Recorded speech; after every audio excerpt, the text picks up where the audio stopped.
Well, good morning, everybody. Good morning. It is Monday. Ah, Monday, the day before Independence Day celebration in America. I want to say welcome to everybody who has come into the chat. Those of you will be in the chat after this live has been broadcasted. I want to say thanks to you all for coming. I sincerely appreciate y'all. Now we're going to do what we do, and that is read the Bible, which is what we do every morning. We are not endorsing any particular religion, any particular denomination. All we're doing is reading the Bible. That's all we are doing, is reading it so that we can have an understanding of the Bible for ourselves, trying to understand it on a layman's term. All right. We have been forced at times to go seek for additional literature to clarify some of the things that we have read here. But all in all, it has been a good read so far. We have been able to read and understand what was going on at that time and how the characters in the Bible dealt with the events that occurred during their time of living. Some of the incidents, some of the stories in here in the Bible are a little bit sketchy. Some have an air of incompleteness to them. Um, but all in all, all in all, it has been a good read so far. The characters that we have focused the most on are the ones who we have been told about, who we have learned about as we've been growing up and going to church and interacting with the Bible and its contents. And so I stick to those characters because the unknown characters in the Bible, you would be hard pressed to be able to suddenly resurrect those characters to have people start recognizing the importance of those characters to the biblical stories. Now, one such person is Joab. Joab's name has come about repeatedly because Joab was the one of the right hand men of David. Joab was very stern, very firm. He was very determined, and he was very loyal to David. David used him. David used him when he wanted to slay Uriah. David used him when he had to send him to go fetch to go confront the men who had left Jerusalem, were on their way to Hebron. He had sent Amnon to go get them, and when Amnon didn't come back in time, he sent Joab to go find out why Amnon had come back in time. And instead of Joab going to find out why Amnon had come back in time, secure Amnon, bring him back, or complete the task that Amnon was given, Joab instead slew Amnon, and that infuriated David. Joab was also David's right hand when David was trying to escape the wrath of his son Absalom. It was in Joab's company that he was when they ran away to Ziklag. Joab was David's protector. When Shimei was cursing David and stoning him. So we see where Joab was a very, very important character in the story. When Absalom was murdered, Joab was there, and also Joab was the one who spoke up to David and said, "Look at this. We are here fighting for you, fighting to save you from this dangerous son you have called Absalom, and you are here protecting Absalom from us while we are protecting you from him. What kind of show ups is that?" He was the one who spoke up to David in that regard. You know, he was also the person who spoke up to David when David decided to take the census of the children of Israel. It was Joab who said, hold on a minute now. Didn't the Lord say you should never take a census of the children of Israel? What are you doing, king? Joab was the one who spoke up. But because he wasn't the king, he was just one of the king's chieftains, David's words prevailed, and David took up the census. And we knew what happened after that. After he sent the men out to go collect the census, we notice in the Bible it says that he endured the wrath of God. There were pestilence that came upon the people. The Lord sent the death angel through Jerusalem, and the death angel slew 7,000 men and stopped at Ornan's, the threshing floor of Ornan's house. And that was eventually the place where the tabernacle of the Lord was built.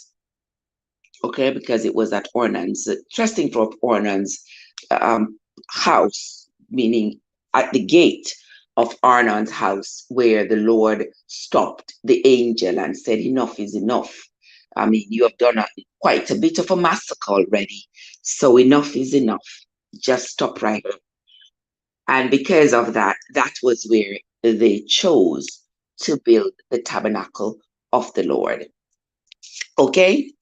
All right. So that's just a little background of what we have been reading so far. So this morning we are going to be reading chapter 6 of the book of 2Chronicles. So if you have your book Bible or your book Bible, come along with me and let's read together. Then said Solomon, the Lord hath said that he would dwell in the thick darkness. But I have built an house of habitation for thee, and a place for thy dwelling forever. And the king turned his face and blessed the whole congregation of Israel, and all the congregation of Israel stood. And he said, Blessed be the Lord God of Israel, who hath with his hands fulfilled that which he spake with his mouth to my father David, saying,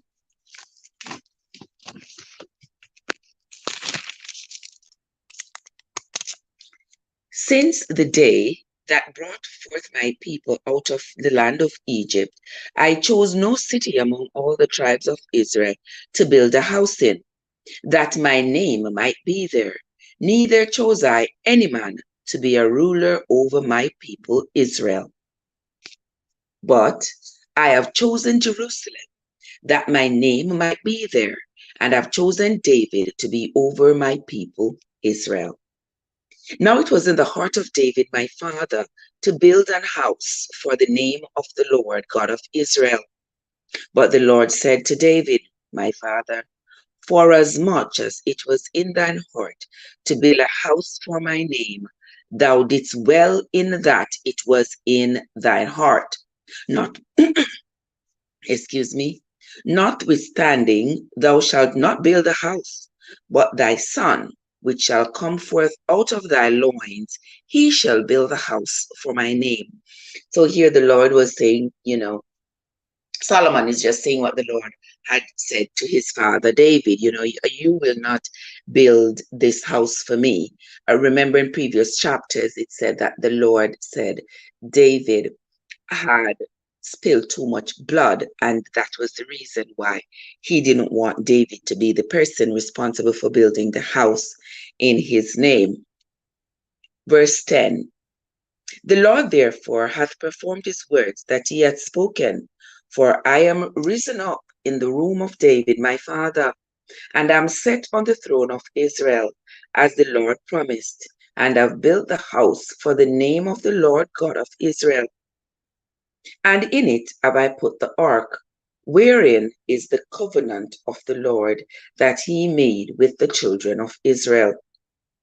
And he stood before the altar of the Lord in the presence of all the congregation of Israel, and spread forth his hands. For Solomon had made a brazen scaffold of 5 cubits long and 5 cubits broad, and 3 cubits high, and had set it in the midst of the court, and upon it he stood, and kneeled down upon his knees before all the congregation of Israel, and spread forth his hands towards heaven, and said, O Lord God of Israel, there is no God like thee in heaven, nor in the earth, which keepeth covenant, and sheweth mercy unto thy servants that walk before thee with all their hearts. Thou which hast kept with thee servant David, my father, that which thou hast promised him, and speakest with thy mouth, and hast fulfilled it with thine heart, as it is this day. Now therefore, O Lord God of Israel, keep with thy servant David, my father, that which thou hast promised him, saying, there shall not fail thee a man in my sight to sit upon the throne of Israel. Yet so that thy children take heed in their way to walk in my law, as thou hast walked before me. Now then, O Lord God of Israel, let thy word be verified, which thou hast spoken unto thy servant David. But will God in every deed dwell with man on earth? Behold, heaven and the heaven of heavens cannot contain thee. How much less this house which I have built? So here Solomon is saying to God,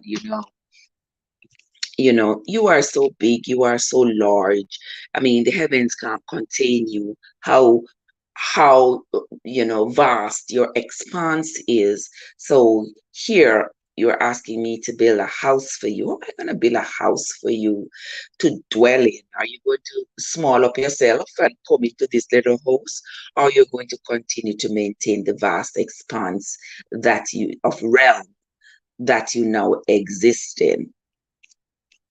I don't think Solomon was questioning the Lord. I just think he was being quite realistic.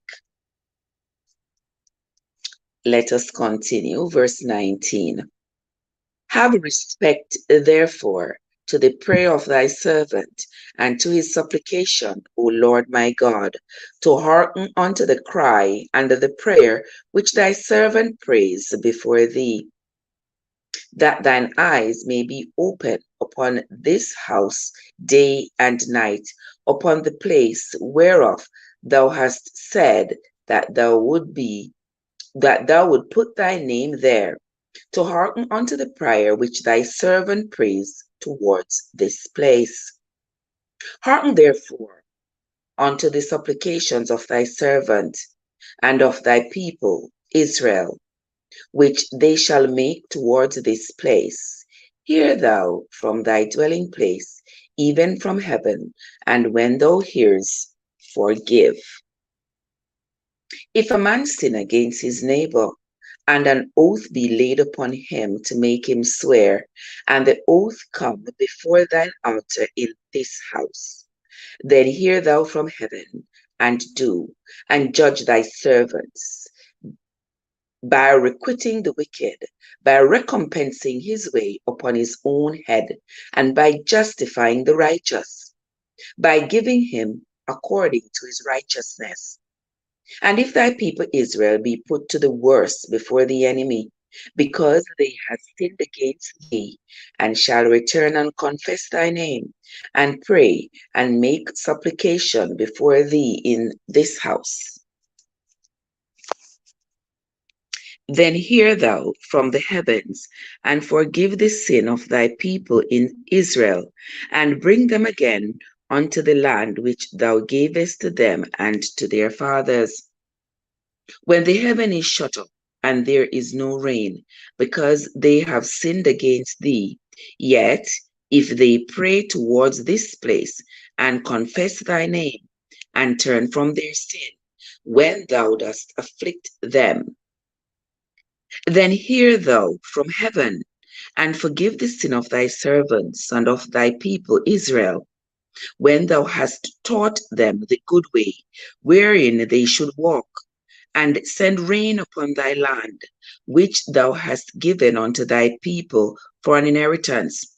If there be dearth in the land, if there be pestilence, if there be blasting or mildew, locusts or caterpillars, if their enemies besiege them in the cities of their land, whatsoever sore or whatsoever sickness there be. So here Solomon is beseeching the Lord to say, when I build this house, in this house is where your people are going to come to pray. This is where your people are going to come to ask for forgiveness. This is where your people are going to come to ask for a blessing. This is where your people are going to come, Lord. And when they come, please, when they come and ask for forgiveness, please forgive them. When they come and they ask for a blessing, please bless them. Whatever it is that they come to ask for, please grant it unto them. And if they have sinned, and if they have been wicked, and if they have not lived according to your word, then treat them as such. Deal with them accordingly. Let us continue. Verse 29. Then what prayer or what supplication soever shall be made of any man, or of all thy people Israel, when every one shall know his own sore and his own grief, and shall spread forth his hands in his house.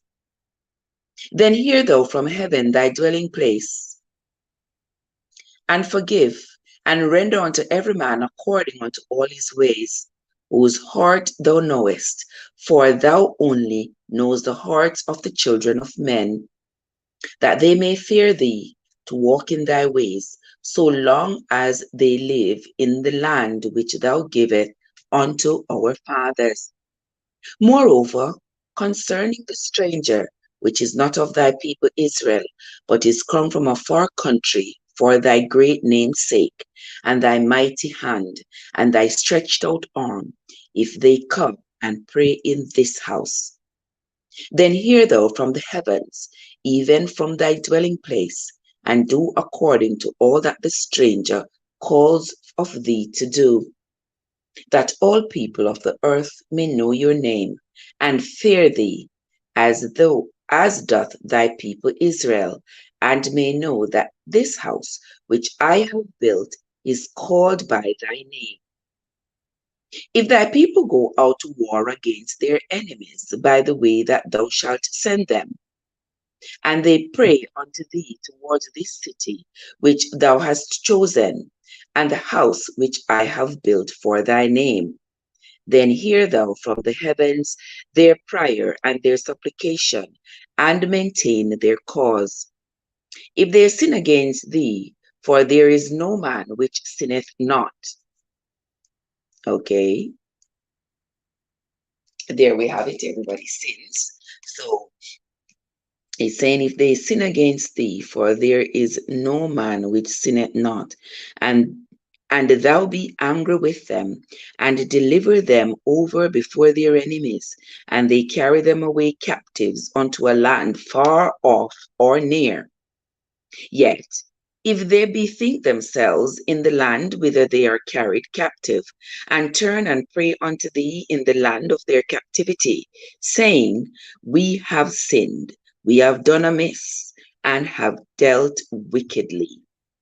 If they return to thee with all their heart and with all their soul in the land of their captivity, whether they have carried them captives, and pray towards their land which thou gavest unto their fathers, and towards the city which thou hast chosen, and towards the house which I have built for thy name, then hear thou from the heavens, even from thy dwelling place, their prayer and their supplications, and maintain their cause, and forgive thy people which have sinned against thee. So here, Solomon is sort of spelling out to the Lord, all that he wishes for this house of the Lord that he has built.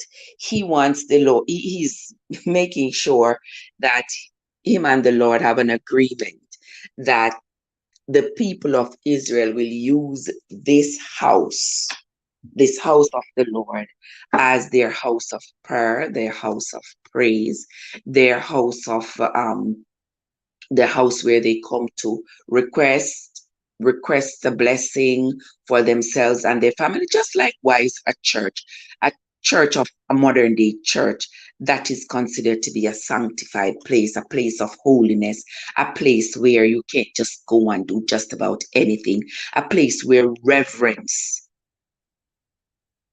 is demanded, a place where you go to find peace. You can be rambunctious all week, but when you go to church on Saturday and on Sunday, you go to get a refill. You go to find some peace. You go to lay it all out on the altar. You go to refresh your spirituality. And ain't it something that you got to refresh your spirituality at least every 7 days? That part we'll talk about some other time. But that's what Solomon is saying to the Lord, that this is what this house of the Lord shall serve for. And he's also saying that the strangers, that means anybody who is visiting, anybody who is not a descendant of Israel, those are considered to be strangers. But anybody who is a stranger to Israel, who have come, who have decided that, well, I am going to be converted, I am going to go join the Israelites, I'm going to serve their God, those people too will be welcomed into the church. And he's saying to God, the blessing that you would give a child of Israel, you will give the same blessing to the stranger who comes into this house of the Lord to pray as well. And if someone is taken captive, taken away into a land of captivity, we know back then there was a lot of slavery going on, and lots of the punishment we see for the children of Israel was for their enemies to take them captive and to make them into slaves. We saw that happen with the Egyptians, took them into slavery. We saw that happened with the Philistines, taking them into slavery. We see that happening where Nebuchadnezzar took them down into Babylon, into slavery.